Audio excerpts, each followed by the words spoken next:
Hi friends, welcome back to our channel End-to-End Event Planners Creating Unforgettable Memories for You. ಇವತ್ತು ನಾವು ಹೋಗ್ತಾ ಇರೋದು ಹೇರೋಹಳ್ಳಿ ಕ್ರಾಸ್ಗೆ. ಅಲ್ಲಿ ನಮ್ಮ 9th ಇವೆಂಟ್ ಡೆಕೋರ್ ಮಾಡಬೇಕಿತ್ತು. ಇದು ಒಂದು ಸಿಂಪಲ್ ಎಂಗೇಜ್ಮೆಂಟ್ ಡೆಕೋರ್. ನಾವು ಲೊಕೇಶನ್ ರೀಚ್ ಆಗೋ ಅಷ್ಟರಲ್ಲಿ ಅರೌಂಡ್ 6:37 ಆಗಿತ್ತು. ಹೋಗಿ ನಮ್ಮ ಥಿಂಗ್ಸ್ನೆಲ್ಲ ರೆಡಿ ಮಾಡಿಕೊಂಡು ಆಮೇಲೆ ನೋಡಿದ್ರೆ ಪವರ್ ಪ್ರಾಬ್ಲಮ್ ಇತ್ತು. ಸೊ ಬಲೂನ್ ಪಂಪ್ ತೊಗೊಂಡು ಎಲ್ಲ ಬಲೂನ್ಸ್ನ ಪಂಪ್ ಮಾಡಿ ಮುಗಿಸ್ತು.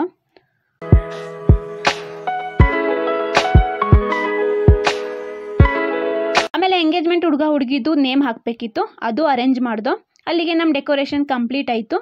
ನಾವು ಮಾಡಿರೋ ಡೆಕೋರೇಷನ್ದು ಒಂದು ಫೋಟೋ ಶೂಟ್ ತೊಗೊಂಡು ಅಲ್ಲಿಂದ ಹೊರಟು.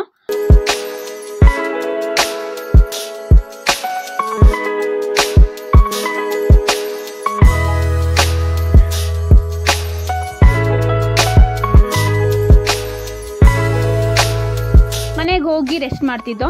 ಮಧ್ಯಾಹ್ನ 4 ಗಂಟೆ ಹಂಗೆ ಕಾಲ್ ಬಂತು, ನಮ್ಮ ಫಂಕ್ಷನ್ ಮುಗೀತು, ನಿಮ್ಮ ಡೆಕೋರೇಷನ್ ರಿಮೂವ್ ಮಾಡಿ ಅಂತ. ಆಗ ಹೋಗಿ ಎಲ್ಲ ರಿಮೂವ್ ಮಾಡಿ ಪೇಮೆಂಟ್ ಕಲೆಕ್ಟ್ ಮಾಡ್ಕೊಂಡು ಮನೆ ಕಡೆ ಬಂದು. ಹೀಗಿತ್ತು ನಮ್ಮ 9th event blog. Next event ಬ್ಲಾಗಲ್ಲಿ ಮತ್ತೆ ಸಿಗೋಣ. ಅಲ್ಲಿವರೆಗೂ ನೋಡ್ತಾ ಇರಿ end to end event planners creating unforgettable memories for you.